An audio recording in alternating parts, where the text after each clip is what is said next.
Hello everyone. तो ये हमारे ज्योग्राफी के 500 एमसीक्यू सीरीज़ का थर्ड लेक्चर है। इसके पहले के 2 लेक्चर में हमने सोलर सिस्टम कवर किया था और डिस्ट्रीब्यूशन ऑफ कॉन्टिनेंट्स के एमसीक्यूज़ कवर किए थे एंड उनसे रिलेटेड जो भी कॉन्सेप्ट थे वो भी हमने वहीं पे कवर कर लिए थे। तो अगर आपने वो दोनों लेक्चर्स अभी नहीं देखे हैं, क्योंकि बहुत सारे कॉन्सेप्ट जो हैं इंटरलिंक्ड है वहाँ से, तो पहले वो जो लेक्चर्स कवर कर लीजिएगा, देन ये लेक्चर समझने में आपको काफ़ी आसानी होगी। तो आज का थर्ड लेक्चर जो हमारा है वो मिनरल्स एंड रॉक्स पे है। इसमें अराउंड 40 एमसीक्यूज़ हैं, जिसमें से बहुत सारे रिपीटेड क्वेश्चन है या रिपीटेड स्टेटमेंट्स हैं। उनमें से कुछ मैंने 3 से 4 क्वेश्चन आपके लिए होमवर्क के लिए पॉइंट आउट किए हैं। वो आप होमवर्क में मतलब आंसर उनका मुझे कमेंट में दे दीजिएगा, ठीक है। तो स्टार्ट करते हैं आज से पहले क्वेश्चन से। पहला क्वेश्चन है कि consider the following statement in the context of minerals and rocks. Rocks और मिनरल्स के बारे में कुछ स्टेटमेंट है, उनको कंसिडर करना है। पहला स्टेटमेंट ये कह रहा है कि rock is a aggregate of one और द मोर मिनरल्स। रॉक जो होता है वो मिनरल्स का, कुछ मिनरल्स का एग्रीगेट होता है, मतलब जुड़ के बना होता है, मिल के बना होता है। तो ये स्टेटमेंट सही है, क्योंकि तभी तो मिनरल्स की वजह से जब रॉक का इरोजन होता है तो बहुत सारे मिनरल्स कट के जो डिपॉजिट होते हैं, फिर वहाँ पे सॉइल्स का फॉर्मेशन होता है। तो सॉइल्स में बहुत सारे मिनरल्स होते हैं जो फर्टिलिटी को इन्हेंस करते हैं। तो ये स्टेटमेंट सही हो जाएगा हमारा। पहला statement is correct. Second statement कह रहा है कि minerals are solely formed by the inorganic process. ये कह रहा है कि मिनरल्स जो होते हैं सिर्फ ऑर्गेनिक इनऑर्गेनिक प्रोसेस के थ्रू ही फॉर्मेशन होता है उनका। तो मोस्टली जो मिनरल्स होते हैं वो इनऑर्गेनिक प्रोसेस के थ्रू बनते हैं, but some of the minerals जो कि जैसे बोन्स में मिनरल्स जो पाए जाते हैं या ह्यूमन टीथ में जो मिनरल्स होते हैं, जैसे कैल्शियम बेस्ड मिनरल्स हो गए, ये सब ऑर्गेनिक बेस्ड मिनरल होते हैं। तो ऐसा नहीं है कि सिर्फ इनऑर्गेनिक प्रोसेस से ही बनते हैं, कुछ ऑर्गेनिक प्रोसेस से भी बनते हैं। तो ये सोली की वजह से ये गलत हो जाएगा। थर्ड स्टेटमेंट क्या कह रहा है? थर्ड स्टेटमेंट कह रहा है कि divergent boundaries on the continental crust can create mineral deposition. तो जो डाइवर्जेंट बाउंड्री होती है, जहाँ जैसे जैसे ये डाइवर्जेंट बाउंड्री है, तो यहाँ पे जो क्रस्ट की थिनिंग हो जाती है, जब क्रस्ट यहाँ पे थिन हो जाती है तो उसकी वजह से यहाँ पे वॉल्केनिक इरप्शंस या बहुत सारी ऐसे एक्टिविटीज़ होती हैं जिनसे मिनरल्स बाहर आते हैं। जैसे वॉल्केनो के थ्रू बहुत सारे मिनरल्स बाहर आते हैं, तो जो मिनरल्स बाहर आते हैं तो यहीं पर डिपॉजिट हो जाते हैं। तो इस वजह से ये डाइवर्जेंट बाउंड्रीज होती हैं, कैन क्रिएट मिनरल डिपॉजिट्स। तो ये सही है, स्टेटमेंट सही हो जाता है इसकी वजह से, क्योंकि क्रस्ट जो होता है थिन हो जाता है डाइवर्जेंट बाउंड्रीज पे और इरप्शन हेवी होते हैं, तो मिनरल्स के डिपॉजिट्स भी क्रिएट हो जाते हैं, जैसे गोल्ड के डिपॉजिट्स क्रिएट हो जाते हैं। तो with this we come to our answer, that is 1 and 3। 1 and 3 is the correct answer. तो नेक्स्ट क्वेश्चन पे बढ़ते हैं। नेक्स्ट क्वेश्चन क्या कह रहा है कि in the context of mineral distribution consider the following statement. First one is कि tectonic processes help in understanding the distribution of mineral deposits. ये कह रहा है कि टेक्टोनिक प्रोसेसेस जो होते हैं वो अंडरस्टैंड करने में, मिनरल डिपोजिशन के डिस्ट्रीब्यूशन को अंडरस्टैंड करने में हेल्प करते हैं। तो वही बात होगी जो ऊपर डाइवर्जेंट बाउंड्रीज के रिगार्डिंग मैंने बताया था कि जब ऐसे प्रोसेसेस जो होते हैं तो उनके साथ बहुत सारे मिनरल्स खुद बाहर आते हैं एंड उनसे मतलब वी कैन अंडरस्टैंड कि कहाँ पे मिनरल डिपॉजिट्स हैं या नहीं है। तो ये सही हो जाएगा स्टेटमेंट। सेकेंड स्टेटमेंट क्या कह रहा है कि the north eastern peninsular belt is one of the poorest mineral belts in India. North eastern peninsular belt जो है, जहाँ पे हमारा छोटा नागपुर प्लेटू भी आता है, जिसमें उसको ये कह रहा है कि पुअरेस्ट मिनरल बेल्ट है इंडिया का। ये गलत स्टेटमेंट है, क्योंकि वो रिचेस्ट मिनरल बेल्ट है, क्योंकि वहीं पे हमको आयरन ओर मिलते हैं, मैग्नीज के ओर मिलते हैं, बहुत सारे ओर्स मिलते हैं वहाँ पे। जहाँ पे जैसे झारखंड हो गया, छोटा नागपुर प्लेटो में जो चीज़ें हमारी आती हैं, तो ये पुअरेस्ट मिनरल बेल्ट नहीं है, रिचेस्ट हो जाएगा ये। तो ये स्टेटमेंट हमारा गलत हो जाएगा। फिर थर्ड स्टेटमेंट क्या कह रहा है? थर्ड स्टेटमेंट कह रहा है कि magnetite is the best iron ore found with about 70% of metallic content. जो जैसे वो आयरन के बहुत सारे ओर्स होते हैं, जैसे हेमेटाइट, मैग्नेटाइट, तो उसमें से कह रहा है कि मैग्नेटाइट जो है बेस्ट आयरन ओर होता है, जिसमें लगभग 70% से ज़्यादा मेटेलिक कंटेंट होता है। तो ये सही स्टेटमेंट है, क्योंकि मैग्नेटाइट ही जो होता है best form of iron ore है और इसमें लगभग 70 से 80% ऑफ आयरन कंटेंट होता है। तो ये स्टेटमेंट हमारा सही हो जाएगा। तो इसमें पूछा क्या गया था, करेक्ट पूछा गया है। करेक्ट में 1 and 3 1 एंड 3 तो कहीं ऑप्शन में ही नहीं है, शायद ये 2 हटाएंगे तो ये हट गया, ये हट गया 1 एंड 3। तो ये शायद कोई प्रिंटिंग एरर होगा, क्योंकि मैग्नेटाइट जो है बेस्ट होता ही है। तो ये 1 एंड 3 होना चाहिए इसका आंसर। तो ये सही हो जाएगा, याद कर लीजिएगा, ये स्टेटमेंट याद भी रखना कि मैग्नेटाइट जो है बेस्ट आयरन ओर है जिसमें 70% मेटालिक कंटेंट होता है। ठीक है, तो थर्ड क्वेश्चन पे बढ़ते हैं। थर्ड क्वेश्चन क्या कह रहा है, consider the following statement about the rock cycle. Rock cycle के बारे में कुछ स्टेटमेंट है, उनको कंसिडर करना है। पहला स्टेटमेंट कह रहा है कि crystallisation and sedimentation are the some of the key processes of the rock cycle. तो क्रिस्टलाइजेशन और सेडिमेंटेशन रॉक साइकिल के कुछ की प्रोसेसेस हैं। क्रिस्टलाइजेशन का मतलब ये होता है कि जब लावा बाहर आता है अर्थ के सरफेस के, या अर्थ के सरफेस के विदिन ही जब उसकी कूलिंग होती है तो वो क्रिस्टल्स में कन्वर्ट हो जाता है, क्रिस्टल्स उसके फॉर्म हो जाते हैं, तो उसको क्रिस्टलाइजेशन बोलते हैं, जो कि मोस्टली इग्नियस रॉक का प्रोसेस है। इग्नियस रॉक्स में क्रिस्टलाइजेशन होता है। सेकंड कह रहा है कि सेडिमेंटेशन। सेडिमेंटेशन तो आपने पढ़ा ही है कि जब इरोजन होता है तो सेडिमेंट जो होते हैं जाके डिपॉजिट हो जाते हैं। ठीक है, तो वो सेडिमेंट्री रॉक्स क्रिएट करते हैं, तो ये मतलब सेडिमेंटेशन भी सही हो जाएगा फिर यहाँ पे। सेकेंड कह रहा है कि igneous rock can be change into metamorphic rock. Igneous rock जो होती हैं वो मेटामॉर्फिक रॉक में कन्वर्ट हो सकती हैं। तो इट्स अ ट्रू स्टेटमेंट, क्योंकि मेटामॉर्फिक रॉक एग्जिस्टिंग रॉक पे जब बहुत ज़्यादा हाई प्रेशर या टेम्परेचर एग्जर्ट होता है तो उस रॉक का जो फॉर्म चेंज हो जाता है, तो उसको मेटामॉर्फिक रॉक बोलते हैं। तो वो इग्नियस रॉक भी हो सकती है, वो सेडिमेंट्री रॉक भी हो सकती है जो मेटामॉर्फिक रॉक में कन्वर्ट हो सकती है। तो स्टेटमेंट भी सही हो जाएगा। फिर थर्ड स्टेटमेंट कह रहा है the rock cycle is temperature and pressure dependent. हाँ, तो ये अभी तो मैंने बताया आपको कि मेटामॉर्फिक रॉक में भी यही प्रोसेस होता है। सिमिलरली इग्नियस रॉक में भी यही प्रोसेस होता है। जब हेवी टेम्परेचर मतलब मैग्मा जब बाहर आता है बहुत ज़्यादा टेम्परेचर की वजह से, तो सॉलिडिफाई होने में उसको या तो कम टाइम लगता है या ज़्यादा टाइम लगता है, तो उससे क्रिस्टल्स के फॉर्मेशन भी उसके चेंज होते हैं। कहीं छोटा क्रिस्टल होता है, कहीं बड़ा क्रिस्टल होता है। ठीक है, और सिमिलरली टेम्परेचर का रोल सेडिमेंट्री रॉक्स में भी होता है। जब सेडिमेंटेशन या कॉम्पैक्शन होता है, तो कॉम्पैक्शन में जब पानी बाहर निकलता है रॉक से, तो वो टेम्परेचर की वजह से ही निकलता है। तो ये भी स्टेटमेंट हमारा सही हो जाएगा। सो इसके लिए 1 2 3 ऑल आर करेक्ट होने चाहिए, अगर करेक्ट पूछा गया है तो।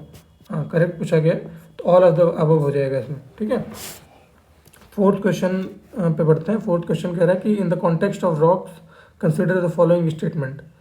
ये कह रहा है कि plutonic rocks are formed by the sediment deposition over a period of time. अभी प्लूटोनिक रॉक्स मैंने आपको बताया था कि ये is a type of igneous rock. Igneous rock जब अर्थ के सरफेस के विदीन, जब रॉक्स का जो लावा होता है या मैग्मा होता है, जब सरफेस के विदीन कूल हो जाता है तो उसको प्लूटोनिक रॉक या इंट्रूसिव रॉक बोलते हैं। ठीक है, अगर वो आउटसाइड द अर्थ सरफेस होता है तो उसको एक्सट्रूसिव रॉक या वॉल्केनिक रॉक बोलते हैं। तो ये कह रहा है कि ये रॉक जो होती हैं सेडिमेंट डिपोजिशन के कारण बनती हैं, जबकि ऐसा नहीं है। ये लावा जब सॉलिडिफाई होता है तब बनती है। तो सेडिमेंटेशन का इसमें काम नहीं है, सेडिमेंट डिपोजिशन का काम इसमें नहीं होता है, वो तो सेडिमेंट्री रॉक का प्रोसेस है। ठीक है, तो ये स्टेटमेंट गलत हो जाएगा हमारा। सेकंड स्टेटमेंट क्या कह रहा है कि many mountains are made of the igneous rock. बहुत सारे माउंटेन्स हैं जो इग्नियस रॉक्स के बने होते हैं। हाँ, तो ये स्टेटमेंट जनरल है और सही भी है, क्योंकि इग्नियस रॉक मोस्टली जो अर्थ के सरफेस के बाहर आती है वो माउंटेन फॉर्म ही करती है। थर्ड स्टेटमेंट क्या कह रहा है कि extrusive igneous rocks are formed by the cooling of molten magma on the earth surface. अब सरफेस के बाहर जो मोल्टेन मैग्मा जब कूल होता है तो उससे एक्सट्रूसिव रॉक बनती है। ये ऊपर मैंने बताया था अभी आपको इंट्रूसिव एक्सट्रूसिव रॉक्स में डिफरेंस, इसके पहले भी लेक्चर में मैंने कंप्लीट कर रखा है इसको। तो ये सही स्टेटमेंट है कि जब कोई मैग्मा, मोल्टेन मैग्मा जब अर्थ के सरफेस के बाहर आके कूल होता है तो उसको एक्सट्रूसिव रॉक्स बोलते हैं। अगर सरफेस के विदिन कूल हो जाता है तो उसको इंट्रूसिव बोलते हैं, इंट्रूसिव या प्लूटोनिक बोलते हैं। ठीक है, और एक्सट्रूसिव रॉक का, इग्नियस रॉक का दूसरा नाम वॉल्केनिक रॉक्स भी होता है। ठीक है, वॉल्केनिक रॉक्स, तो ये सरफेस के बाहर आके कूल होती हैं। तो ये भी सही हो जाएगा। कह रहा है इनकरेक्ट पूछ रहा है, तो इनकरेक्ट पूछ रहा है तो इसमें 1 ओनली इज द इनकरेक्ट। ठीक है, आगे बढ़ते हैं। Consider the following statement about the sedimentary and metamorphic rocks. Sedimentary और मेटामॉर्फिक रॉक्स के बारे में स्टेटमेंट्स को कंसिडर करना है कि metamorphic rocks are formed from the heat and pressure and sedimentary rocks are formed by the compaction and cementation. Sedimentary rocks जो होती हैं कॉम्पैक्शन और सीमेंटेशन से बनती हैं, जबकि मेटामॉर्फिक रॉक जो होती हैं हीट एंड प्रेशर से बनती हैं। ये तो मैंने अभी इसके पहले भी बताया था कि मेटामॉर्फिक रॉक में जो जब किसी एग्जिस्टिंग रॉक पे बहुत ज़्यादा प्रेशर या टेम्परेचर एक्सर्ट होता है तो उसका फॉर्म जो चेंज हो जाता है तो उसको मेटामॉर्फिक रॉक बोलते हैं। सिमिलरली जब सेडिमेंट्री रॉक में एक प्रोसेस होता है लिथिफिकेशन प्रोसेस होता है। लिथिफिकेशन का मतलब होता है कि रॉक का कंपैक्शन और सीमेंटेशन। रॉक मतलब कॉम्पैक्ट होती है, जो उसके भीतर का रॉक्स के भीतर में जो पानी स्टोर होता है वो जब बाहर निकल जाता है तो उसको कंपैक्शन बोलते हैं। एंड सीमेंटेशन का मतलब जब रॉक की लेयर आपस में बहुत टाइटली एक दूसरे से स्टिक हो जाती हैं, चिपक जाती हैं, तो उसको सीमेंटेशन बोलते हैं। तो ये प्रोसेस भी सही है। सेडिमेंट्री रॉक जो होती हैं कॉम्पैक्शन और सीमेंटेशन, जिसको लिथिफिकेशन भी बोलते हैं, तो इसके थ्रू बनती है। और मेटामॉर्फिक रॉक प्रेशर और टेम्परेचर के कारण बनती हैं। तो ये स्टेटमेंट सही हो जाएगा हमारा। सेकंड स्टेटमेंट क्या कह रहा है कि metamorphic rocks contain fossils whereas sedimentary rocks are devoid of the same. कह रहा है कि मेटामॉर्फिक रॉक्स जो होती हैं वो फॉसिल्स उसमें होता है, जबकि सेडिमेंट्री रॉक्स में नहीं होता है। अभी मैंने बताया कि मेटामॉर्फिक रॉक जो होती हैं उसमें बहुत ज़्यादा हाई प्रेशर और हाई टेम्परेचर रिक्वायर्ड होता है उनके क्रिएशन के लिए। तो इतना हाई टेम्परेचर और हाई प्रेशर जो है कोई भी फॉसिल मतलब बर्दाश्त नहीं कर पाएगा। तो इसलिए ये मेटामॉर्फिक रॉक जो होती हैं इनमें जनरली फॉसिल्स नहीं होते हैं। जबकि सेडिमेंट्री रॉक्स जो होती हैं उसमें लेयर्स क्रिएट होते हैं, स्ट्रेटा बन जाते हैं उसमें, तो जिसकी वजह से उसमें जो फॉसिल्स होते हैं वो रिटेन हो जाते हैं। तो ये गलत हो जाएगा क्योंकि मेटामॉर्फिक रॉक में फॉसिल्स नहीं होते हैं, जबकि सेडिमेंट्री रॉक्स में फॉसिल मिलते हैं। तो इसमें करेक्ट पूछ रहा था, तो 1 इज़ द करेक्ट आंसर। तो नेक्स्ट क्वेश्चन पे बढ़ते हैं। नेक्स्ट क्वेश्चन हमारा 6 नंबर क्वेश्चन है। इसमें क्या दिया गया, प्रोसेसेस दिए गए हैं और उनसे कौन सी रॉक्स का फॉर्मेशन होता है ये पूछा गया है। तो अभी मैंने ये लिथिफिकेशन बताया था आपको, कॉम्पैक्शन और सीमेंटेशन, ये सेडिमेंट्री रॉक्स का प्रोसेस है, ठीक है। तो इसमें पहला गलत हो जाएगा, फिर हमारा पहला गलत होते से ही ये कट जाएगा। सेकंड कह रहा है रिक्रिस्टलाइजेशन। पहले क्रिस्टलाइजेशन देख लेते हैं। क्रिस्टलाइजेशन मैंने अभी आपको बताया था कि जब मोल्टन मैग्मा बाहर आता है या अर्थ के विदिन सरफेस में कूलिंग जब उसकी होती है तो उससे क्रिस्टल क्रिएट हो जाते हैं, ठीक है। तो उस प्रोसेस को मैंने बताया था कि इग्नियस रॉक्स का प्रोसेस बोलते हैं, ठीक है। तो ये 3 को मिलाना है 1 से, तो ये भी हमारा गलत हो जाएगा। तो अब हमारा यही बचता है, 2 ओनली बचता है। रिक्रिस्टलाइजेशन का प्रोसेस जो होता है जब इग्नियस रॉक पे या सेडिमेंट्री रॉक पे प्रेशर या टेम्परेचर एक्सर्ट होता है बहुत हैवी, तो उसकी वजह से उसके क्रिस्टल जो होते हैं दोबारा ब्रेक होते हैं या फॉर्म चेंज कर देते हैं, या उनका मिनरल डिपोजिशन जो होता है वो भी चेंज हो जाता है, तो उसको रिक्रिस्टलाइजेशन बोलते हैं। ये मेटामॉर्फिक रॉक्स में होता है, तो ऐसा याद रख लीजिएगा कि ये मेटामॉर्फिक रॉक में होता है रिक्रिस्टलाइजेशन। तो ये सही है हमारा, सेकंड ओनली। फिर 7 नंबर क्वेश्चन है। सेकंड नंबर क्वेश्चन क्या कह रहा है कि मिनरल डिस्ट्रीब्यूशन के रिगार्डिंग कुछ स्टेटमेंट है, उनको कंसिडर करना है। पहला स्टेटमेंट इज कि the India is the largest exporter of the iron ore in the world. कह रहा है आयरन ओर का इंडिया लार्जेस्ट एक्सपोर्टर है, तो ये इंडिया नहीं है, ये ऑस्ट्रेलिया है। ऑस्ट्रेलिया लगभग 50% से ज़्यादा आयरन ओर एक्सपोर्ट करता है वर्ल्ड में। तो ये स्टेटमेंट हमारा गलत हो जाएगा। ये याद भी रखना क्योंकि ये जनरली फैक्ट्स में क्वेश्चन पूछ लेते हैं यूपीएससी में कि कौन सा लार्जेस्ट आयरन एक्सपोर्टर है वर्ल्ड में आयरन ओर का। फिर सेकंड ऑप्शन क्या कह रहा है, Karnataka has a very rich deposits of high grade iron ore. Karnataka में बहुत सारे आयरन ओर के रिच डिपॉजिट्स हैं जो बहुत हाई ग्रेड के आयरन ओर्स हैं। तो ये स्टेटमेंट सही है क्योंकि आपने बाबा बुदान हिल्स के बारे में पढ़ा होगा, ठीक है, जो कि चिकमगलूर डिस्ट्रिक्ट में है। दूसरा आपने हॉस्पेट रीजन के बारे में पढ़ा होगा, हॉस्पेट रीजन जो कि बेल्लारी डिस्ट्रिक्ट में है। तो यहाँ पे आयरन ओर्स के बहुत बड़े बड़े डिपॉजिट्स हैं और ये काफ़ी बहुत अच्छे ग्रेड के आयरन ओर हैं। तो ये स्टेटमेंट हमारा सही हो जाएगा। ये दोनों स्टेटमेंट आपको याद रखनी है, मैं इसको हाईलाइट भी कर देता हूँ कि जो आपको याद रखना है, ठीक है। Australia is the largest iron ore exporter in the world. तो इसके साथ हमारा ये second only 2 only is the correct answer. 8th question क्या कह रहा है, हाँ 8th क्वेश्चन अभी वही सेम क्वेश्चन है मेटामॉर्फिक रॉक के बारे में। तो इसको आप काम करिएगा, इसको आप खुद से सॉल्व करके लाइएगा। कोई अभी इसका आंसर मुझे अब कमेंट में बता दीजिएगा, ठीक है। सेम क्वेश्चन है, मैंने लास्ट लेक्चर में डिस्कस किया है, इस लेक्चर में भी डिस्कस किया 1-2 बारी। तो इसको आप खुद से देख के बताइएगा सॉल्व करके। क्वेश्चन नंबर 9 पे आते हैं। Question number 9, in the context of rocks of the India consider the following statement. ये इंडिया के रॉक सिस्टम के बारे में है, कुछ स्टेटमेंट है, इनको कंसिडर करना है। पहला कह रहा है कि Dharwar system of rocks are metamorphosed rocks. Dharwar जो रॉक्स हैं वो मेटामॉर्फिज्म के बाद बनी है। तो ये स्टेटमेंट सही है, क्योंकि सबसे जैसे पुराना जो हमारा रॉक सिस्टम है इंडिया का, वो आर्कियन रॉक सिस्टम है। तो उसके बाद में जब वो रॉक सिस्टम था, तो उसका जब जब इरोजन हुआ, तो उसके सेडिमेंट जब कटे, फिर उसका डिपोजिशन हुआ, तो ये मोस्टली जो इनिशियली जो धारवाड़ सिस्टम था वो सेडिमेंट्री था, बाद में उसका मेटामॉर्फिज्म भी हुआ। तो इसलिए धारवाड़ जो रॉक सिस्टम है ये मेटामॉर्फ रॉक सिस्टम भी है। तो ये सही स्टेटमेंट हो जाएगा। सेकंड स्टेटमेंट क्या कह रहा है कि Cuddapah system rocks have been formed as the result of erosion and the sedimentation of Dharwar system. तो ये कह रहा है कि जो कडफा सिस्टम ऑफ रॉक है ये धारवाड़ रॉक्स के इरोजन और सेडिमेंटेशन से बना। तो ये स्टेटमेंट करेक्ट है, ये फैक्ट है। और इससे लेकिन कुछ चीज़ें और डिराइव होती हैं। इससे ये डिराइव होता है कि जो धारवाड़ सिस्टम ऑफ रॉक है ये कडफा से पहले है, पुराना है। मतलब पहले धारवाड़ सिस्टम था, फिर उसके बाद कडफा सिस्टम है, तभी तो उसके इरोजन से ये इसका फॉर्मेशन हुआ होगा, इरोजन एंड सेडिमेंटेशन से। और सेकेंड चीज़ ये कि धारवाड़ सिस्टम से ही कडफा सिस्टम ऑफ रॉक डिराइव होता है। मतलब ये सेम ही बात हो गई, बट ये स्टेटमेंट सही है हमारा। तो ये दोनों स्टेटमेंट हमारे सही हैं। थर्ड स्टेटमेंट क्या कह रहा है कि archaeans rock are the oldest rock of the earth crust. अभी मैंने इसके पहले बताया था कि आर्कियन रॉक जो है ये ओल्डेस्ट रॉक है। ये फैक्ट है, इसको याद भी रखना है। ये मोस्टली तीनों फैक्चुअल स्टेटमेंट थी, ये तीनों आपको याद रखना है। इसको मैं हाईलाइट कर दे रहा हूँ, और ये तीनों सही भी हैं यहाँ पे, ठीक है। तो all of the above answer हो जाएगा इसमें। क्वेश्चन नंबर 10 कह रहा है कि with respect to the minerals of India consider the following statement. Minerals of India के बारे में है। पहला स्टेटमेंट कह रहा है कि the Jaduguda mines of Jharkhand is one of the largest iron ore mines of India. Jaduguda mines जो है झारखंड में है। पहली बात तो ये याद रखना है कि जादूगोड़ा माइंस कहाँ पे है, झारखंड में है। दूसरा ये कह रहा है कि लार्जेस्ट आयरन ओर माइन है। तो ये जादूगोड़ा माइंस जो है आयरन ओर माइन नहीं, ये यूरेनियम की माइंस है, ठीक है। ये लार्जेस्ट माइंस है यूरेनियम की इंडिया में। तो ये याद रखना है कि जादूगोड़ा माइंस जो है यूरेनियम की माइंस है, ठीक है।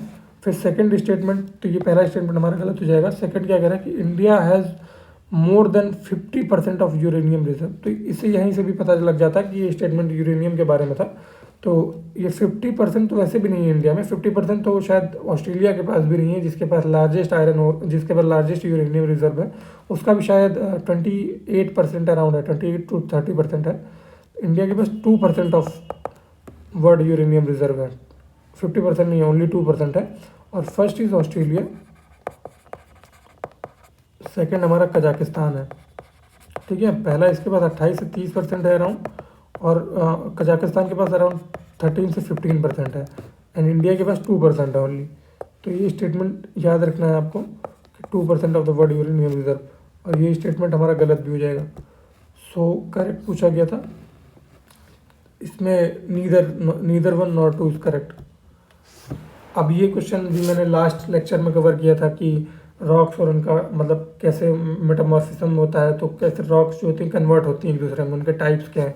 तो इसको भी आप मुझे कमेंट में बताइएगा। क्वेश्चन नंबर 11, 8 और 11 ऐसे करके शायद 3 से 4 क्वेश्चन मैंने फाइंड आउट किए थे जो रिपीटेड हैं, ठीक है। क्वेश्चन नंबर 12 पे आते हैं। क्वेश्चन नंबर 12 कह रहा है कि with reference to the different type of rocks consider the following statement. Rocks के बारे में ये स्टेटमेंट को कंसिडर करना है। पहला कह रहा है foliation is the salient feature of the sedimentary rocks. कह रहा है कि फोलिएशन जो फीचर है ये सेडिमेंट्री रॉक्स का फीचर है। फोलिएशन के बारे में सबसे पहले बता देता हूँ कि फोलिएशन का मतलब होता है कि जो रॉक्स में मिनरल्स होते हैं, रॉक मिनरल्स होते हैं, उनका अरेंजमेंट लेयर्स के फॉर्म में उनका अरेंजमेंट को फोलिएशन बोलते हैं। जैसे रॉक्स में बहुत सारे मिनरल्स हैं, तो जब लेयर्स में उनका अरेंजमेंट हो जाता है तो उसको फोलिएशन बोलते हैं। और ये प्रोसेस जो है ये मेटामॉर्फिक रॉक्स में होता है, ये सेडिमेंट्री रॉक्स का प्रोसेस नहीं है, ठीक है। तो ये फोलिएशन का प्रोसेस जो है मेटामॉर्फिक रॉक्स में होता है। तो ये पहला स्टेटमेंट गलत हो जाएगा। And the second statement says कि the sedimentary rocks serve as a good record of the event and processes that shape the earth surface of the earth. तो ये तो सही स्टेटमेंट है कि सेडिमेंट्री रॉक्स में बहुत सारे रिकॉर्ड्स ऐसे होंगे जो अर्थ का सरफेस कैसे शेप हो उसके प्रोसेस को रिकॉर्ड करते होंगे, ठीक है। तो ये स्टेटमेंट सही हो जाएगा। अब ये थर्ड स्टेटमेंट आ गया कि extrusive igneous rocks are characterized by the large grain texture. अब ये साल पहले, इसके पहले वाले लेक्चर में भी था कि एक्सट्रूसिव इग्नियस रॉक्स जो होती हैं उनका जो ग्रेन साइज होता है वो स्मॉल होता है। स्मॉल इस वजह से होता है क्योंकि ये सरफेस के बाहर आके कूलिंग इनकी होती है, तो सरफेस के बाहर टेम्परेचर जो होता है सरफेस के विदिन के सरफेस के अंदर के टेम्परेचर से कम होता है, तो इस वजह से कूलिंग जो होती है फास्ट होती है। इसकी फास्ट कूलिंग की वजह से इसका जो ग्रेन का साइज होता है या जो क्रिस्टल का साइज होता है ये छोटा रह जाता है, तो इस वजह से ये स्टेटमेंट हमारा गलत हो जाएगा। ठीक है, तो पूछा क्या गया इसमें, इनकरेक्ट पूछा गया, तो 1 and 3 are the incorrect, 1 and 3 only. अब क्वेश्चन नंबर 13 पे बढ़ते हैं। क्वेश्चन नंबर 13 क्या कह रहा है कि which of the above might be the responsible factors that control metamorphic process. Metamorphic process को कंट्रोल करने वाले कौन कौन से इसमें फैक्टर्स हैं। पहला कह रहा है कि the mineral composition of the parent rock. ये तो हर रॉक का मतलब हर रॉक के बारे में लिए रिस्पॉन्सिबल है कि इसका पेरेंट रॉक का कंपोजिशन, मिनरल कंपोजिशन क्या है। दूसरा कह रहा है कि अमाउंट ऑफ प्रेशर अप्लाइड, तो प्रेशर और टेम्परेचर का ही मेन मतलब गेम रहता है इसमें, तो amount of the pressure applied is the correct. Presence of the water, ये water in the form of pressure, ये प्रेशर भी क्रिएट कर सकता है। अगर बहुत ज़्यादा वाटर होगा तो प्रेशर भी क्रिएट करेगा, तो ये भी सही हो जाएगा। टेम्परेचर स्ट्रेस, तो प्रेशर और टेम्परेचर ये दोनों, ये भी सही हो जाएगा फिर। ठीक है, तो इसमें ऑल ऑफ द करेक्ट हो जाए, all of the above correct हो जाएगा। अब हम बढ़ते हैं 14 नंबर क्वेश्चन पे। Within the context of minerals and rocks consider the following statements. अब ये कह रहा है कि basalt rocks are created at the mid oceanic ridges. तो बसाल्ट रॉक्स जो मिड ओशियनिक रिजेस पे क्रिएट होती हैं, ये मैंने लास्ट लेक्चर में भी बताया था कि जब मिड ओशियनिक रिजेस जहाँ पे वहाँ पे बनती हैं जहाँ पे डाइवर्जेंट प्लेट बाउंड्रीज होती हैं, तो वहाँ पे जब डाइवर्जेंट प्लेट बाउंड्रीज होती हैं तो वहाँ पे जो अर्थ का क्रस्ट होता है वो थिन हो जाता है। फिर वहाँ पे वोल्केनिक प्रोसेसेस की वजह से रिजेस बनती हैं। रिजेस का मतलब माउंटेन चेन्स बन जाती हैं। ठीक है, तो उनमें मोस्टली बसाल्टिक लावा ही होता है क्योंकि बसाल्टिक लावा ही बाहर आता है, तो इस वजह से बसाल्ट रॉक वहाँ पे क्रिएट होती हैं। तो आप ये भी ध्यान रखिएगा कि जो ओशियनिक रॉक्स होती हैं वो मोस्टली बसाल्टिक होती हैं। ठीक है, तो ये स्टेटमेंट सही हो जाएगा हमारा। सेकंड स्टेटमेंट क्या कह रहा है कि मेटामॉर्फिज्म में change the mineral composition and the texture of rock. हाँ, तो ये तो मेटामॉर्फिज्म का मतलब ही यही होता है कि फॉर्म में चेंज कर देता है। तो फॉर्म में चेंज बहुत सारे तरीक़ों से हो सकता है कि उसका मिनरल कंपोजिशन चेंज हो जाए, उसका टेक्सचर चेंज हो जाए, उसका कलर चेंज हो जाए, या उसके ग्रेन का साइज चेंज हो जाए। ठीक है, तो ये सही हो जाएगा, ये भी स्टेटमेंट सही हो जाएगा। मेटामॉर्फिज्म का मतलब ही ये होता है। थर्ड स्टेटमेंट कह रहा है कि the most common igneous rock found at the earth surface is a marble. ये मार्बल को इग्नियस रॉक बता रहा है जो कि मोस्ट कॉमन कह रहा है। तो मार्बल वैसे ही मेटामॉर्फिक है, ये इग्नियस नहीं है। ठीक है, और रही बात की मोस्ट कॉमन इग्नियस रॉक कौन सा है, तो ओशियानिक क्रस्ट पे मोस्ट कॉमन होता है basaltic rock and continental crust पे ग्रेनाइट होता है। ठीक है, तो वैसे अगर इन जनरल देखेंगे तो बसाल्ट वाला हमारा सही हो जाएगा। ठीक है, तो ये मार्बल जो है मेटामॉर्फिक है, तो ये गलत हो जाएगा हमारा। तो 1 and 2 is the correct answer, तो 1 and 2 बी हमारा सही हो जाएगा इसके कारण। आप क्वेश्चन नंबर 15 पे आते हैं। ये बॉक्साइट से रिलेटेड एक क्वेश्चन है जिसके स्टेटमेंट को कंसीडर करना है। बॉक्साइट आपको पता होगा कि एल्यूमिनियम का ओर है ये। ठीक है, एल्यूमिनियम का ओर है। तो इसमें कह रहा है कि bauxite is a sedimentary rock. ये आपको याद रख लेना है कि बॉक्साइट जो है सेडिमेंट्री रॉक है, ये स्टेटमेंट सही है। ठीक है, पहला स्टेटमेंट करेक्ट है इसमें। अब ये कह रहे हैं the Telangana is the largest bauxite producer in India. Telangana को लार्जेस्ट बॉक्साइट प्रोड्यूसर कह रहा है। तेलंगाना नहीं है, उड़ीसा था, मतलब लास्ट तक के जब तक मुझे याद है तब तक उड़ीसा था। आप एक बार क्रॉस चेक कर लेना कि उड़ीसा लार्जेस्ट बॉक्साइट प्रोड्यूसर है या नहीं है। ठीक है, तो ये स्टेटमेंट हमारा गलत हो जाएगा। सेकंड कह रहा है कि the Bayer process is a method of refining bauxite to produce aluminium. तो ये बेयर प्रोसेस जो है उसको कह रहा है कि ये मेथड ऑफ रिफाइनिंग बॉक्साइट है, तो करेक्ट स्टेटमेंट है ये। मतलब ऐसे भी कभी बार पूछ लेता है कि कौन सा प्रोसेस किस ओर को रिफाइन करने के लिए है, तो ये बेयर प्रोसेस आपको याद रखना है कि एल्यूमिनियम के ओर को बॉक्साइट को रिफाइन करने के लिए है। तो 1 and 3 हमारा करेक्ट हो जाएगा। पूछा गया इनकरेक्ट पूछा गया, तो 2 ओनली इज इनकरेक्ट हो जाएगा। ठीक है, अब क्वेश्चन नंबर 16 पे आते हैं। क्वेश्चन नंबर 16 का पहला स्टेटमेंट ये है कि sulphur, aluminium and nitrates are the example of non metallic minerals. ये सल्फर, एल्यूमिनियम और नाइट्रेट्स को नॉन मेटालिक मिनरल बता रहा है। तो ये सल्फर और नाइट्रेट जो है ये नॉन मेटालिक, ये दोनों तो नॉन मेटालिक हैं, बट ये एल्यूमिनियम जो है ये मेटालिक मिनरल है, बट इसमें फेरस का कंटेंट नहीं होता है, आयरन कंटेंट नहीं होता है, बट ये स्टिल ये मेटालिक मिनरल इसको बोलते हैं, ठीक है। तो एल्यूमिनियम इसमें मेटालिक है, तो ये हमारा गलत हो जाएगा इसमें। अब ये कह रहे हैं कि Rajasthan has the largest reserve of copper ore in India. तो राजस्थान जो है लार्जेस्ट कॉपर ओर होता है राजस्थान में। तो यहाँ पे आपने खेतरी माइंस के बारे में पढ़ा होगा, जो कि इंडिया के लार्जेस्ट कॉपर जहाँ पे मिलता है, ठीक है।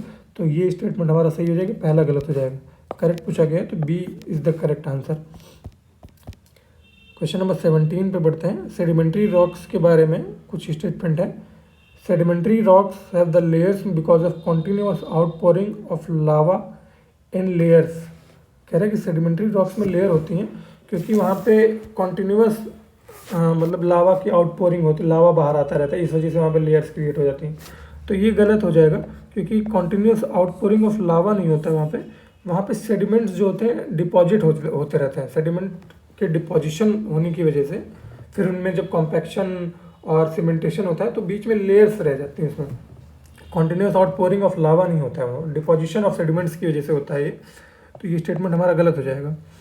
पहला गलत हो गया। अब सेकंड स्टेटमेंट देखते हैं। सेकंड स्टेटमेंट कह रहा है कि these rocks can be the source of major energy resource. हाँ, तो ये स्टेटमेंट सही हो सकता है क्योंकि एनर्जी तो वहाँ पे मतलब फॉसिल्स भी मिलते हैं, तो इसलिए ये सही होगा। सेकंड क्या कह रहा है, पहला हटाते ही शायद आंसर भी आ जाए, अभी नहीं आएगा। ऑल ऑफ द अबव ये गलत है। Sedimentary rocks tend to be more porous than igneous rock.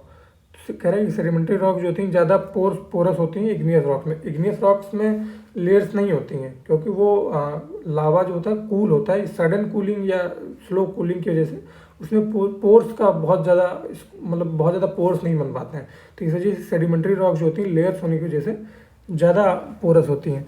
तो ये स्टेटमेंट हमारा सही हो जाएगा। तो इसके कारण हमारा सेकंड और थर्ड स्टेटमेंट सही, तो ये सी इज़ द करेक्ट आंसर इसमें हो जाएगा। अब आगे बढ़ते हैं क्वेश्चन नंबर 18 पे। क्वेश्चन नंबर 18 क्या कह रहा है, माइका से रिलेटेड कुछ स्टेटमेंट है, इनको कंसिडर करना है। कह रहा है कि mica is useful as an electric insulator as it does not conduct electricity. कह रहा है कि माइका जो होता है इलेक्ट्रिक इंसुलेटर के तौर पे यूज़ किया जाता है क्योंकि इससे इलेक्ट्रिसिटी पास नहीं होती है। तो ये माइका जो होता है ये नॉन मेटल है, तो नॉन मेटल होने के कारण इसको हम इंसुलेटर की तरह यूज़ करते हैं, ठीक है। तो इसलिए इसमें इलेक्ट्रिसिटी कंडक्ट नहीं होती है, तो ये स्टेटमेंट सही हो जाएगा। अब ये कह रहे हैं कि no mica reserve are found in the state of Andhra Pradesh. ये कह रहे हैं कि माइका के रिजर्व आंध्र प्रदेश में नहीं मिलते हैं, तो ये स्टेटमेंट गलत है। ये फैक्ट भी है कि आंध्र प्रदेश और झारखंड जो है ये इंडिया का लार्जेस्ट माइका जो होता है यहीं पे मिलता है, ठीक है। आंध्र प्रदेश, झारखंड और शायद राजस्थान है, यहाँ पे 3 जगह पे लार्जेस्ट माइका रिजर्व है, तो ये स्टेटमेंट हमारा गलत हो जाएगा। सेकंड क्या कह रहा है कि mica is widely used in cosmetic and makeup products. तो माइका वो आपने देखा होगा कि जो सैंड होती है इसमें छोटे छोटे क्रिस्टल्स टाइप के दिखाई देते हैं, शाइनी क्रिस्टल्स होते हैं, तो वही शायद माइका होते हैं। तो वो कॉस्मेटिक्स में उनका यूजेस बहुत होता है, ठीक है। तो ये स्टेटमेंट सही हो जाएगा हमारा। तो 1 and 3 आर द करेक्ट, तो C is the correct answer here. Question number 19 पे बढ़ते हैं आगे। With reference to the similarities between the metamorphic and igneous rock, metamorphic और इग्नियस रॉक में सिमिलरिटीज जो हैं उनके रेफरेंस में स्टेटमेंट्स को देखना है। पहला कह रहे हैं कि both igneous rocks and metamorphic rocks are created under the very hot temperature. जो इग्नियस और मेटामॉर्फिक दोनों रॉक्स होती हैं बहुत ज़्यादा हॉट टेम्परेचर के कारण उनका क्रिएशन होता है। तो ये सही स्टेटमेंट है क्योंकि इग्नियस रॉक में भाई जो मोल्टन मैग्मा बहुत हॉट होता है, ठीक है, और मेटामॉर्फिक रॉक में प्रेशर और टेम्परेचर का ही मेन रोल होता है, ठीक है। तो ये स्टेटमेंट सही हो जाएगा। अब ये कह रहा है कि बोथ रॉक्स आर फॉर्म्ड, मतलब metamorphic and igneous rocks are formed by the cooling and crystallization of magma. ये कह रहा है कि दोनों रॉक जो होती हैं कूलिंग और क्रिस्टलाइजेशन ऑफ मैग्मा से बनती हैं। तो ये मैंने बताया है अभी आपको कि इसके पहले बताया था कि cooling and crystallization of magma जो होता है ये इग्नियस रॉक का मेन, इससे इग्नियस रॉक फॉर्मेशन होता है। उसके बाद जब उसका रिक्रिस्टलाइजेशन होता है because of temperature and pressure, तो वो मेटामॉर्फिक होती है। तो ये गलत हो जाएगा, बोथ रॉक नहीं फॉर्म होती हैं ऐसे, ठीक है। तो 1 इज़ द करेक्ट हेयर, तो 1 ओनली इसमें सही हो जाएगा। अब ये क्वेश्चन जो है ये बहुत इंपॉर्टेंट क्वेश्चन नहीं है, तो इसको आप अपने एंड से देख लीजिएगा, ठीक है। एंड इसका आंसर भी मुझे कमेंट में लिख के बताइएगा आप, ठीक है। ये क्वेश्चन हो गया एंड ये क्वेश्चन, हाँ ये क्वेश्चन भी मैंने आपके लिए होमवर्क के लिए प्लान किया था कि इसका भी आंसर आप मुझे कमेंट में पढ़ के खुद से बताएंगे, क्योंकि मैंने कवर करा रखा। आप इसको देख लीजिएगा एक बारी, देन इसका आंसर मुझे कमेंट में बता दीजिएगा। क्वेश्चन नंबर 22 पे बढ़ते हैं। With reference to the igneous rock consider the following statement. अब ये कह रहे हैं कि the most fundamental property of igneous rocks are crystallinity and the granularity और क्रिस्टलिनिटी को मोस्ट फंडामेंटल प्रॉपर्टी बता रहा है। तो अभी मैंने बताया था कि क्रिस्टलाइजेशन जो होता है वो इग्नियस रॉक में होता है। क्रिस्टलाइजेशन मतलब जो मोल्टन मैग्मा बाहर आता है तो वो कूलिंग, सडन कूलिंग या स्लो कूलिंग की वजह से उसके क्रिस्टल्स क्रिएट हो जाते हैं, ठीक है। फिर इसमें ग्रेन्स क्रिएट होते हैं कि कोई लार्ज ग्रेन, स्मॉल ग्रेन। तो ये स्टेटमेंट सही है, ये फंडामेंटल प्रॉपर्टी है उसकी। सेकंड कह रहा है कि the rocks formed by the sudden cooling of molten material at the surface called extrusive igneous rock. ये मैंने 4 से 5 बार इसी लेक्चर में बता दिया है कि एक्सट्रूसिव रॉक जो होती हैं सरफेस के बाहर जब मोल्टन मैग्मा कूल होता है तो इससे एक्सट्रूसिव इग्नियस रॉक्स बनती हैं, ठीक है। तो ये भी सही हो जाएगा हमारा statement. And third is granite is an example of intrusive igneous rock. तो ये कह रहा है कि ग्रेनाइट जो है इंट्रूसिव इग्नियस रॉक का एग्जाम्पल है। ये स्टेटमेंट करेक्ट है हमारी। ये ग्रेनाइट जो होता है उसको प्लूटोनिक रॉक या इंट्रूसिव रॉक भी बोलते हैं, ठीक है। उसका एग्जाम्पल है काइंड ऑफ, तो ये सही हो जाएगा। फिर कह रहा है कि basalt is not an example of extrusive igneous rock. अभी मैंने उसके मिड ओशियनिक रीजन्स वाले जब मैं क्वेश्चन डिस्कस कर रहा था, मैंने बताया था कि बसाल्टिक रॉक जो होती है बाहर आती है तो वो एक्सट्रूसिव इग्नियस रॉक का ही एग्जाम्पल हो ना, नॉट क्यों हो जाएगा, तो ये गलत हो जाएगा। Basalt is an example of extrusive igneous rock, ठीक है। ये याद भी रखना कि बसाल्ट इग्नियस रॉक का एग्जाम्पल है, ग्रेनाइट जो है इंट्रूसिव इग्नियस रॉक का एग्जाम्पल है। तो इसमें कौन कौन सा करेक्ट, 1, 2, 3 आर करेक्ट, तो C is the correct answer है। क्वेश्चन नंबर 23 पे आते हैं।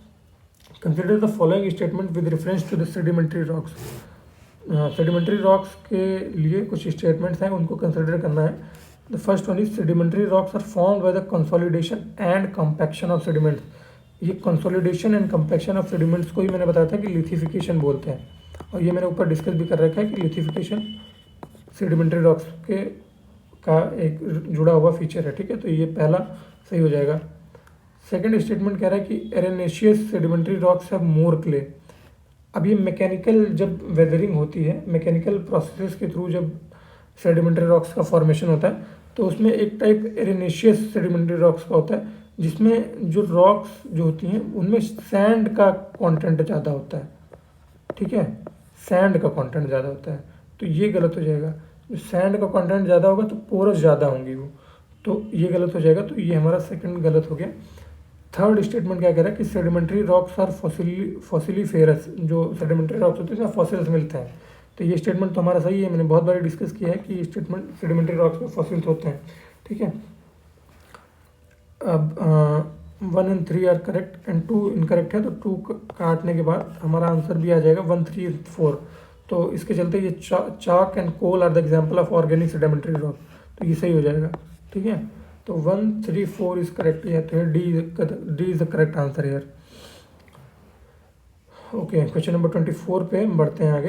क्वेश्चन नंबर 24 कह रहा है कि which one of the following rocks is formed with the process given below. Process दिया हुआ है, इससे कौन से रॉक का फॉर्मेशन होता है। The already consolidated rocks undergoes recrystallization and reorganization of materials within the original rock. अब ये पहली बात तो ऑलरेडी कंसोलिडेटेड रॉक, जो इससे ही आपको समझ में आ जाना चाहिए कि रॉक पहले से एग्जिस्ट कर रही थी, उसका रिक्रिस्टलाइजेशन हो रहा है। रिक्रिस्टलाइजेशन या रीऑर्गेनाइजेशन हो रहा है। तो रिक्रिस्टलाइजेशन का प्रोसेस मैंने बताया था कि जब क्रिस्टल पहले से फॉर्म्ड है, फिर उनका रिक्रिस्टलाइजेशन जब होता है because of pressure and temperature, तो वो मेटामॉर्फिक रॉक्स होती हैं, ठीक है। तो ये तो पहले इसी स्टेटमेंट से आइडिया लग जाएगा कि मेटामॉर्फिक रॉक्स हैं, ठीक है। तो इसमें मेटामॉर्फिक सही भी दिया भी हुआ है। फिर सेकंड देख लेते हैं, द रॉक एग्जिबिट लिनिएशन। अब जैसे ये रॉक जो होती है लिनिएशन एग्जिबिट करती है। लिनिएशन का मतलब हुआ कि जब रॉक्स के जो मिनरल्स होते हैं वो लीनियर वे में अरेंज हो जाते हैं, एक लीनियर वे में अरेंज हो जाते हैं, तो उनको लीनिएशन बोलते हैं। ऊपर मैंने फॉलिएशन बताया था आपको। फॉलिएशन में जब रॉक्स की जो लेयर होती हैं, रॉक्स में मिनरल्स की जो लेयर होती हैं, वो मतलब वो लेयर्ड फॉर्म में अरेंज होती हैं, काइंड ऑफ की उनकी प्लान्ड तरीके से अरेंज हो जाती हैं, तो उनको फॉलिएशन बोलते हैं। In the case of lineation ये लीनियर वे में अरेंज होती हैं, ठीक है। तो ये स्टेटमेंट सही क्या है, ये स्टेटमेंट तो मतलब इसी से पता चलेगा हमें। एंड ये द रॉक डिस्प्ले बैंडिंग, ये बैंडिंग का भी प्रोसेस भी जो है मेटामॉर्फिक रॉक में ही डिस्प्ले होता है। तो इससे ये पता चल जाएगा कि ये मेटामॉर्फिक रॉक है, क्योंकि ऑलरेडी कंसोलिडेटेड रॉक की बात हो गई, तो मेटामॉर्फिक ही होगी वो, ठीक है। सेडिमेंट्री रॉक्स में कॉम्पैक्शन या लिथिफिकेशन होता है। एक्सट्रूसिव इग्नियस रॉक जो होती हैं वो हमारी सरफेस के बाहर जब मोल्टन मैग्मा कूल होता है, इंट्रूसिव में जब विदीन कूल हो जाता है। तो ये अगर ये नहीं भी पता था, ये तीनों अगर आपको पता होता तब भी ये सही कर देते हैं आप, ठीक है। तो ये मेटामॉर्फिक रॉक का फीचर दिया हुआ है। फिर आगे बढ़ते हैं क्वेश्चन नंबर 25 पे। क्वेश्चन नंबर 25 क्या कह रहा है कि मेटामॉर्फिज्म प्रोसेस के रिलेटेड कुछ स्टेटमेंट्स हैं कि some rocks in the process of metamorphism get arrange in layer and और lines, such an arrangement is called banding. अब ये देखिए, अभी मैंने ऊपर बताया था कि लेयर्स या लाइन में जब अरेंज हो जाती है मेटामॉर्फिक रॉक, तो लेयर में जब अरेंज होंगी तो उसको फोलिएशन बोलते हैं, ठीक है। लाइंस में जब अरेंज होंगी तो उसको लीनिएशन बोलते हैं, ठीक है। तो ये गलत हो जाएगा, ये बैंडिंग नहीं है ये, ठीक है। एंड सेकंड स्टेटमेंट क्या कह रहा है कि some time minerals of different groups are arrange to alternating thin to thick layers, मतलब थिन से थिक में, थिकनेस में अरेंज हो जाती हैं, जिनसे उनकी layers appearing in the light and dark shades is called foliation. जो फिर वो शेड्स में दिखाई दे, जब पतला और मोटे लेयर्स में मतलब अरेंज होंगी तो उनमें शेडिंग दिखाई देगी, तो ये फोलिएशन ही है। मैंने बताया था आपको कि लेयर्स में अरेंज हो गई हैं, एक थिन लेयर एक थिक लेयर अलग अलग अल्टरनेट वेज में अरेंज हो गई, तो उसको फोलिएशन बोलते हैं। तो ये स्टेटमेंट करेक्ट हो जाएगा, ठीक है। अब आगे बढ़ते हैं क्वेश्चन नंबर, इसमें नहीं, इसमें आंसर भी आपको देखना है क्या पूछा गया था, इनकरेक्ट पूछा गया, तो one only is the incorrect, A इसमें आंसर हो जाएगा हमारा। अगला क्वेश्चन नंबर 26 पे बढ़ते हैं। क्वेश्चन नंबर 26 क्या कह रहा है कि रॉक साइकिल के फिनोमेना के रेफरेंस में कुछ स्टेटमेंट्स को कंसिडर करना है। पहला है the igneous rocks, sedimentary rocks and metamorphic rocks after weathering, erosion and deposition can convert into sediments.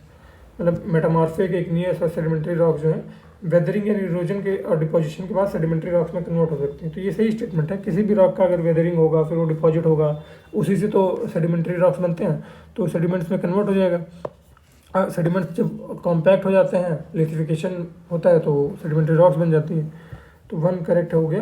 Question number मतलब सेकंड स्टेटमेंट क्या कह रहा है कि igneous rocks and sedimentary rocks on applying the heat and pressure can convert into metamorphic rock. तो बहुत बारी discuss हो गया कि हीट और प्रेशर के चलते जो रॉक होती है मेटामॉर्फिक रॉक में कन्वर्ट हो जाती हैं, ठीक है। सेकंड स्टेटमेंट भी सही हो गया। Sediments on the compaction and cementation converts into sedimentary rock, ये मैंने यहीं पे बता दिया था ऊपर ही भी कि जब सेडिमेंट पे लिथिफिकेशन सेडिमेंट्स का होता है, कॉम्पैक्शन एंड सीमेंटेशन, तो वो सेडिमेंट्री रॉक्स में कन्वर्ट हो जाती हैं। तो ये भी सही स्टेटमेंट हो गया। तो इसके चलते हमारा करेक्ट हो जाएगा, ऑल ऑफ द करेक्ट हो जाएगा इसमें। आगे बढ़ते हैं क्वेश्चन नंबर 27 पे। Consider the following statement with reference to the endogenic geomorphic process. अब ये इंडोजेनिक एक्सोजेनिक, ये मैंने लास्ट लेक्चर में बताया था कि इंडोजेनिक जो होता है वो सरफेस के अंदर, जो अर्थ के अंदर जो रेडियो एक्टिव मटीरियल्स का या कन्वेक्शनल करंट्स जो चल रही हैं और टेक्टोनिक एक्टिविटीज़ के चलते जो प्रोसेस अंदर अर्थ के अंदर होते हैं, तो उनको इंडोजेनिक बोलते हैं, ठीक है। दूसरा होता है एक्सोजेनिक। एक्सोजेनिक जो हमारे एटमॉस्फेयर है उसके चलते, जब एटमॉस्फेयर के कारण जब वेदरिंग होती है, इरोजन होता है, ठीक है, तो वो हमारा एक्सोजेनिक प्रोसेस होते हैं। ये वेदरिंग इरोजन के एजेंट जो होते हैं हमारी एयर होती है, वाटर होता है, तो ये क्लाइमेटिक कंडीशन पे भी बहुत डिपेंड करता है एक्सोजेनिक प्रोसेस। तो अब आगे बढ़ते हैं स्टेटमेंट पे अपना। पहला कह रहा है कि it is mostly generated by the mass movement, erosion, deposition and weathering. ये तो अभी मैंने बताया कि एक्सोजेनिक है ये, तो ये एक्सोजेनिक है, पहला गलत हो जाएगा। सेकंड कह रहा है continent building, earthquake and plate tectonics are some of the examples of endogenic processes. हाँ, अब ये कॉन्टिनेंट बिल्डिंग जो हो गया, अर्थक्वेक हो गया, ये सब अंदर के प्रोसेसेस हैं। ये अंदर के प्रोसेसेस के चलते जो कन्वेक्शनल करंट जो इधर उधर मूव कर रही हैं, तो उनसे अर्थक्वेक आता है, ठीक है। प्लेट टेक्टोनिक्स के पीछे भी उन्हीं का रोल होता है मेन, ठीक है। तो ये एंडोजेनिक प्रोसेसेस हैं, करेक्ट हो गया ये। अब कह रहा है कि actions of the endogenic forces are uniform. जो एंडोजेनिक फोर्सेस का एक्शन होता है वो यूनिफॉर्म होता है। अब यूनिफॉर्म होता है ये कैसे सही हो सकता है, क्योंकि कहीं पे जहाँ पे अर्थ का क्रस्ट जो है बहुत थिन होगा तो वहाँ पे डिफरेंटली मतलब एक्शन के कॉन्सिक्वेंसेज होंगे, डिफरेंट होंगे। जहाँ पे थिक होगा वहाँ पे कॉन्सिक्वेंसेज डिफरेंट होंगे, ठीक है। कहीं पे माउंटेन जब बिल्डिंग होती है प्रोसेस के थ्रू तो बहुत हाई होती है, कहीं पे लो लेवल के माउंटेन्स क्रिएट होते हैं, तो यूनिफॉर्म तो नहीं होगा ये, तो ये भी गलत हो जाएगा। अब पूछा गया इनकरेक्ट हमसे, तो 1 and 3 C is the correct answer है, जो कि इनकरेक्ट है 1 and 3 स्टेटमेंट, ठीक है। बाकी आपको एंडोजेनिक एक्सोजेनिक में डिफरेंस याद रखना है। आगे बढ़ते हैं क्वेश्चन नंबर 28 पे। Consider the following statement with reference to the weathering process of rock. Weathering का मतलब होता है कि जब कोई रॉक जो होती है अपनी ही जगह पे विदर कर जाए। विदर का मतलब टूट जाए ड्यू टू केमिकल एक्टिविटीज़ या फिजिकल स्ट्रेस की वजह से टूट जाए, ठीक है। तो उसको वेदरिंग का प्रोसेस बोलते हैं। और ये वेदरिंग का प्रोसेस जो होता है, वेदरिंग के प्रोसेस में आपका ट्रांसपोर्टेशन जो डेबरी होता है जो टूटता है उसका ट्रांसपोर्टेशन इंक्लूड नहीं होता है, मतलब वो मूव नहीं करता है वेदरिंग के प्रोसेस में। उसके लिए उसको इरोजन के जो एजेंट होते हैं जैसे वाटर, एयर, ये सब लगते हैं, तो वो अपनी जगह से दूसरी जगह शिफ्ट होता है, ठीक है। तो अब आगे बढ़ते हैं वेदरिंग के बारे में। Weathering is an ex situ phenomena. Ex situ बोल रहा है, एक्स सी टू का मतलब जो अपनी जगह पे ना हो दूसरी जगह पे हो, ठीक है। Process and important process in the formation of soil. अब कह रहे हैं कि वेदरिंग जो है एक्स सी टू फिनोमेना है, एक्स सी टू नहीं है, क्योंकि ये इसमें कोई मतलब ये जो जब वेदर करते हैं डेबरी टूटती है तो मूव नहीं करती अपनी जगह से, तो भी इन सीटू फिनोमेना हो जाएगा, ये इन सीटू प्रोसेस हो जाएगा, ठीक है। तो ये पहला हमारा गलत हो जाएगा। पहला गलत करते से ही शायद आंसर नहीं, अभी तो नहीं आएगा, करेक्ट पूछ रहा है इसमें। ये कह रहा है कि weathering aids the mass movement, erosion, reduction of relief and changes in the landform. तो वेदरिंग जो होता है मास मूवमेंट में एड करता है, इरोजन में। और तो ये स्टेटमेंट सही है, क्योंकि वेदरिंग मैंने बताया ना कि क्या होता है वेदरिंग, अगर ये पता है तो आपको ये इसका स्टेटमेंट का आइडिया लग जाएगा, करेक्ट हो जाएगा ये। अब ये कह रहा है कि exfoliation is one of the effect of weathering. अब एक्सफोलिएशन होता क्या है? एक्सफोलिएशन जब किसी रॉक पे ज़्यादा टेम्परेचर होता है, ज़्यादा टेम्परेचर लग रहा होता है, तो वो रॉक जो होती है जैसे टेम्परेचर के कॉन्ट्रास्ट के, जैसे मान लीजिए रात में टेम्परेचर बहुत कम हो गया, दिन में टेम्परेचर ज़्यादा हो गया, तो ये टेम्परेचर कॉन्ट्रास्ट की वजह से जो रॉक्स होती हैं वो मतलब कॉन्ट्रैक्ट करती हैं, मतलब आपस में स्क्वीज़ करती हैं, फिर मतलब एक्सपैंड करती हैं। तो ये कॉन्टीन्यूअस, मैं इसको कैसे दिखाऊँ आपको, एक सेकेंड। ये जैसे ये रॉक थी, तो इस पर जब टेम्परेचर रात में बहुत ठंडा हो गया तो ये अपने आप को कॉन्ट्रैक्ट कर लिया इसने, फिर जब धूप आई दोपहर में तो ये फिर इसने एक्सपैंड कर लिया। तो यही जब लगातार होता रहता है एक्सपेंशन एंड कॉन्ट्रैक्शन, तो इसके जैसे रॉक्स में जो होते हैं पोर्स क्रिएट होते हैं और फिर वो विदर कर जाते हैं, मतलब टूट जाती है, ठीक है। तो ये प्रोसेस जो है, इफेक्ट जो है वेदरिंग से ही रिलेटेड है, ये सही हो जाएगा हमारा। फोर्थ स्टेटमेंट क्या कह रहा है? Weathering of rocks and deposits help in the enrichment of concentration of certain valuable ores of manganese, aluminium, iron and copper. तो वेदरिंग जब होती है तो फिर उसके बाद जब डिपॉजिट्स होते हैं, उसके जाके डिपॉजिट, जब वो रॉक वेदर होने के बाद कहीं पे जाके डिपॉजिट होती है तो वो सच में हेल्प करेगी ही, मतलब वहाँ के जो भी उसमें रॉक में मिनरल्स होंगे वो कहीं जाके डिपॉजिट हो गए तो इनरिच तो कर ही देगी ना कंसंट्रेशन उसका, तो ये भी सही हो जाएगा। तो इसमें 2, 3 and 4 इज करेक्ट आंसर है, तो डी करेक्ट इसमें आंसर, ठीक है। आगे बढ़ते हैं क्वेश्चन नंबर 29 पे। अब ये क्वेश्चन भी आपको खुद करना है और इसका आंसर मुझे कमेंट में बताना है, ठीक है। अब हाँ, ये 29 क्वेश्चन आपको खुद करना है। क्वेश्चन नंबर 30 पे आते हैं। क्वेश्चन नंबर 30 क्या कह रहा है? With reference to the chemical weathering process of hydration. Hydration एक केमिकल वेदरिंग प्रोसेस है, ये याद रखना कि हाइड्रेशन जो होता है ये केमिकल वेदरिंग प्रोसेस होता है, क्योंकि मैंने बताया कि फिजिकल वेदरिंग प्रोसेस भी होते हैं, केमिकल भी होते हैं। तो हाइड्रेशन में क्या होता है कि हाइड्रेशन में जब कोई मिनरल के जो केमिकल बॉन्डिंग होती है उसमें वाटर जब पहुंच जाता है केमिकल बॉन्डिंग में, बॉन्ड्स के बीच में मिनरल्स में जो केमिकल बॉन्डिंग होती है उसमें जब वाटर पहुंच जाता है तो उसको हाइड्रेशन बोलते हैं, ठीक है। तो ये कह रहा है कि hydration is an irreversible and long process. तो इरिवर्सिबल तो नहीं है, ये रिवर्सिबल है, क्योंकि ठीक है। तो रिवर्सिबल एंड लॉन्ग प्रोसेस, तो हाइड्रेशन रिवर्सिबल है, तो इस वजह से ये हमारा गलत हो जाएगा। continuous repetition of this process can cause fatigue in the rocks and may lead to disintegration। अब जब लगातार रॉक्स में पानी जाएगा, उसका केमिकल बॉन्डिंग चेंज होगी, तो उससे रॉक ब्रेक तो हो ही जाएगी, मतलब कभी ना कभी तो प्रोसेस से रॉक ब्रेक हो जाएगी। तो ये स्टेटमेंट हमारा सही हो जाएगा।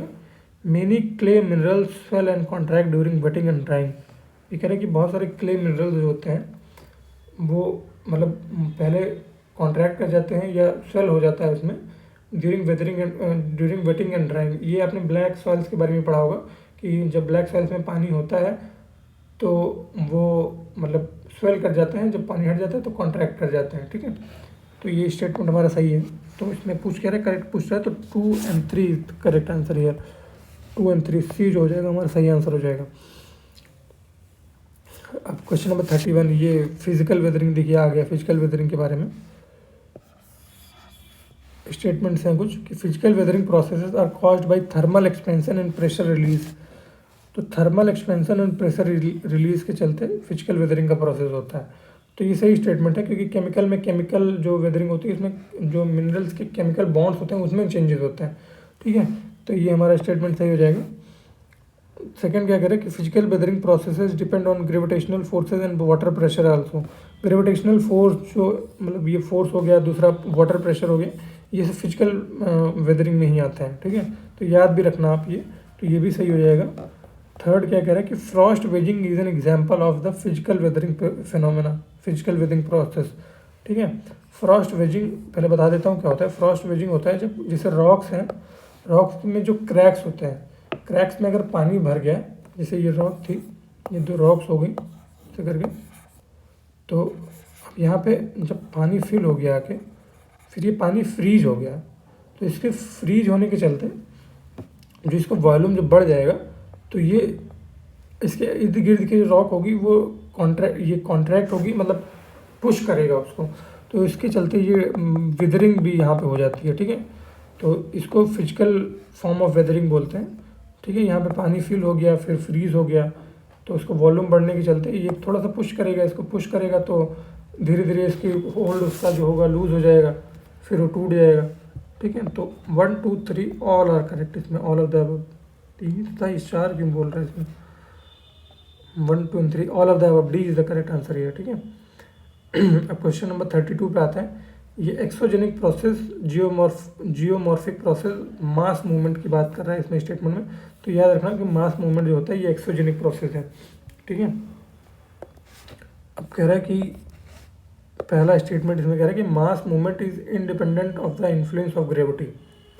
मास मूवमेंट जो है ये कह रहा है कि ग्रेविटी के इन्फ्लुएंस से इंडिपेंडेंट होता है, मतलब उसका कोई इम्पैक्ट नहीं होता है, जबकि मास मूवमेंट का मेन जो कॉजिंग एजेंट है वो ही ग्रेविटी है। मास मूवमेंट जो है ग्रेविटी के इन्फ्लुएंस में ही होता है, ठीक है। तो ये गलत हो जाएगा, इंडिपेंडेंट नहीं है, टोटली डिपेंडेंट है मास मूवमेंट। मास मूवमेंट का मतलब बहुत बड़ा सा कुछ मास हो, वो स्लाइड करने लगे अपने एरिया से in the influence of gravity, या अपनी जगह से हटने लगे, जैसे लैंडस्लाइड वगैरह पड़ा होगा, तो उसी के टाइप में मास मूवमेंट भी आप इमेजिन कर लेना कि ग्रेविटी के इन्फ्लुएंस में जब मूव करने लगे तो उसको मास मूवमेंट बोलते हैं, ठीक है। तो ये हमारा गलत हो जाएगा। सेकेंड स्टेटमेंट क्या कह रहा है कि indiscriminate removal of natural vegetation is an activating cause of mass movement. हाँ, तो जब आप इनडिस्क्रिमिनेट तरीके से, बहुत ख़राब तरीके से नेचुरल वेजिटेशन को रिमूव करते रहेंगे, तो नेचुरल वेजिटेशंस क्या होते हैं, जैसे पेड़ पौधे जो होते हैं वो रॉक्स को या मिट्टी को, सॉइल को होल्ड करे रहते हैं, बहुत बढ़िया तरीके से होल्ड करे रहते हैं, जिससे वो सॉइल या वहाँ की जो रॉक है वो हटे ना जल्दी से वहाँ पे। बट जब आप वेजिटेशन कट कर देंगे तो वो होल्ड जो होगा वो हट जाएगा, वो मतलब उनकी जो ग्रास्प होगी पेड़ों की वो हट जाएगी, तो लूज़ हो जाएंगे, वो उनका होल्ड टूट जाएगा, तो फिर वो ईजी टू मूव हो जाएंगी। तो इस वजह से ये स्टेटमेंट हमारा सही हो जाएगा। अब ये क्या कर रहा है कि पूछ कह रहा है इसमें इनकरेक्ट पूछ रहा है, तो सेकंड तो हमारा करेक्ट है, तो ऑल ऑफ द हट जाएगा, ये हट जाएगा, ठीक है। अब ये कह रहे हैं द प्रोसेस, थर्ड स्टेटमेंट कह रहा है the process of mass movement comes under the erosion. तो मास मूवमेंट से इरोजन तो हो ही रहा है ना, जो मास मूवमेंट जब हो रहा है तो वहाँ का मटेरियल इरोड हो रहा है, तो स्टेटमेंट हमारा सही हो जाएगा। तो ये याद भी रखना आपकी, the process of mass movement comes under the erosion. ठीक है।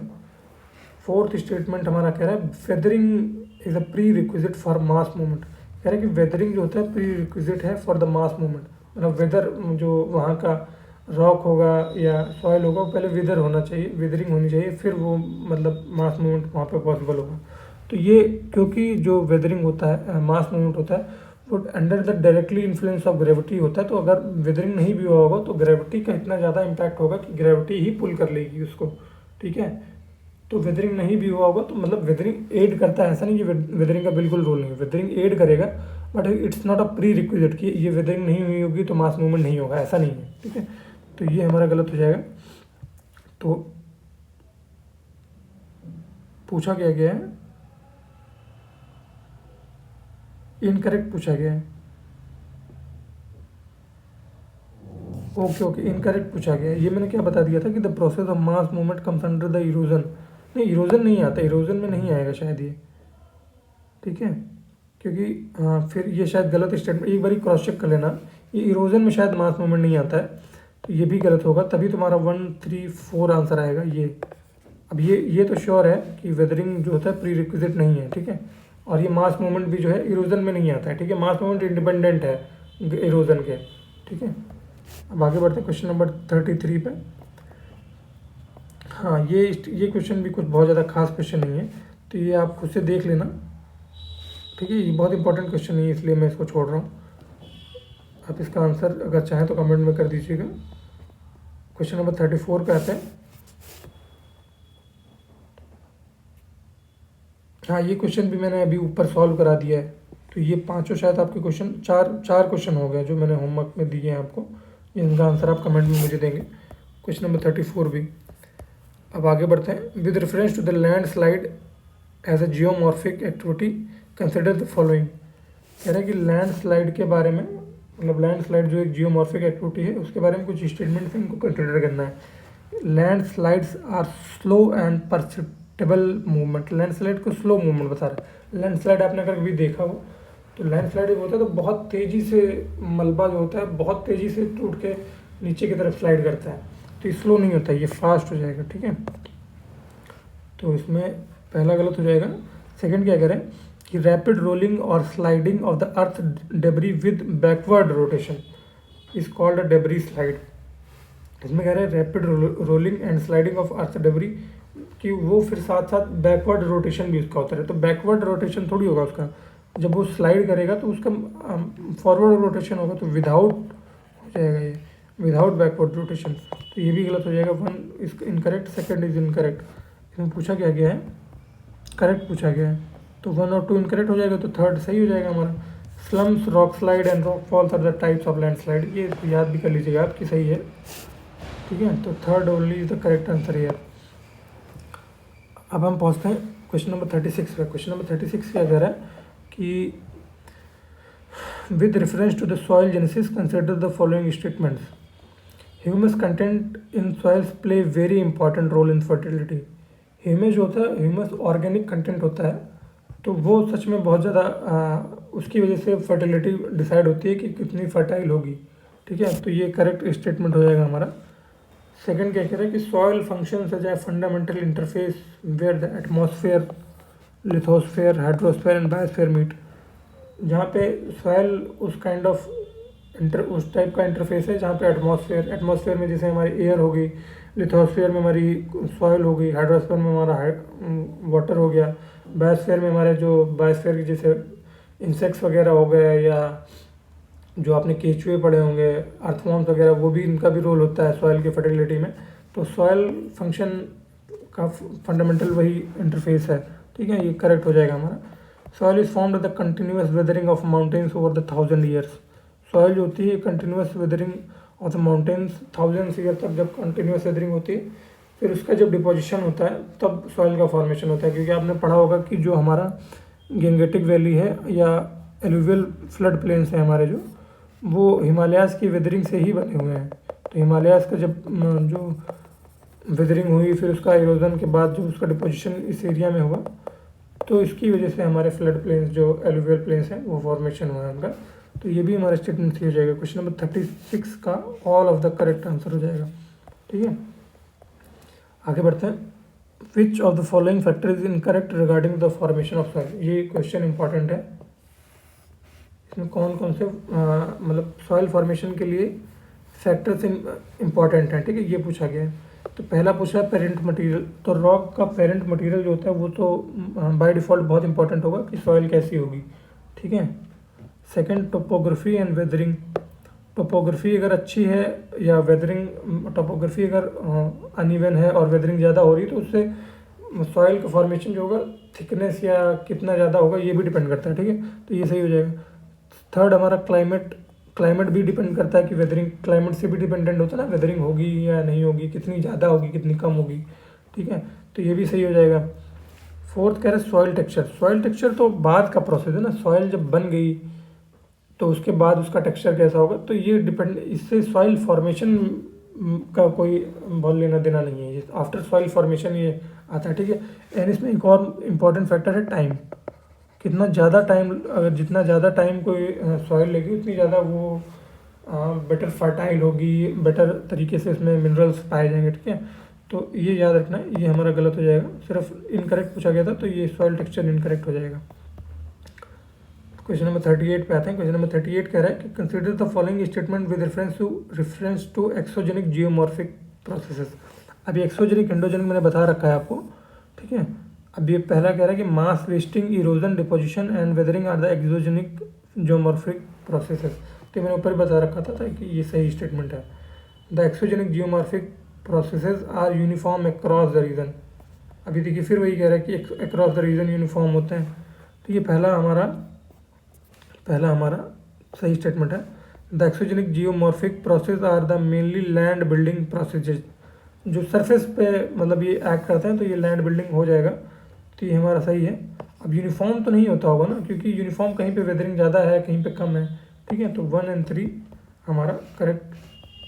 1 और 3, जस्ट अ सेकेंड।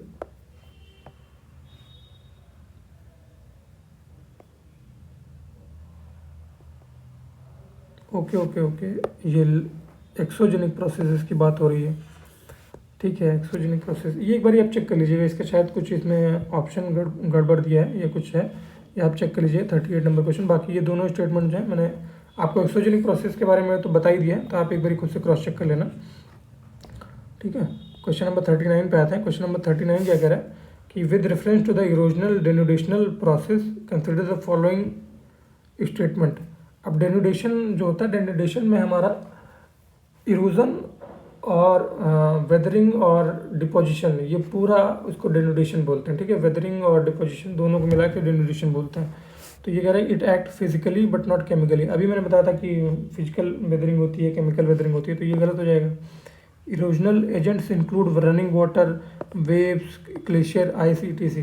तो ये स्टेटमेंट हमारा सही है, क्योंकि इरोजन में हमारे वाटर, एयर, आइस होती है। जब आइस मूव करती है तो वो भी अपना नीचे की लेयर को काट के आगे बढ़ जाती है। ठीक है, जब ग्लेशियर्स आगे बढ़ते हैं तो वो भी नीचे की लेयर्स को, या रॉक होती है उसको तोड़ के आगे बढ़ जाते हैं। तो ये हमारा सही हो जाएगा स्टेटमेंट। थर्ड स्टेटमेंट कह रहा है कि solar radiation is the ultimate source of energy for this process. Solar radiation ही जो है हमारा हर टाइप की एनर्जी का मतलब सोर्स है अर्थ पे, तो ये भी सही हो जाएगा। फोर्थ स्टेटमेंट कह रहा है कि globally about 33% of incoming radiation drives the hydrological cycle. अब ये स्टेटमेंट याद रखने वाला है कि जो 33% ऑफ इनकमिंग रेडिएशन जो है ये हाइड्रोलॉजिकल साइकिल को ड्राइव करता है। तो ये स्टेटमेंट भी सही है, इसको याद रख लीजिएगा। ठीक है, तो इसके चलते 2, 3 और 4 answer number D is correct हमारा यार। ठीक है, अब आते हैं क्वेश्चन नंबर 40 पे। Consider the following statement with reference to the Himalayas and Western Ghats. पहला कह रहा है कि the Himalayas mountain belt comprises tectonically unstable younger geological formation subject to severe seismic activity. ये कह रहे हैं कि हिमालय जो माउंटेन है वो टेक्टोनिकली अनस्टेबल है और यंगर है, मतलब नए न्यूली फॉर्म्ड है। ठीक है, तो स्टेटमेंट आपको पता है टेक्टोनिकली अनस्टेबल होने के कारण मैंने लास्ट लेक्चर में बताया था कि यूरेशियन प्लेट और यूरेशियन प्लेट और जो हमारी इंडियन प्लेट है वो आपस में टकरा रही हैं, तो इसकी वजह से हिमालयाज़ का फॉर्मेशन हुआ है। तो ये हमारा स्टेटमेंट जो है सही हो जाएगा।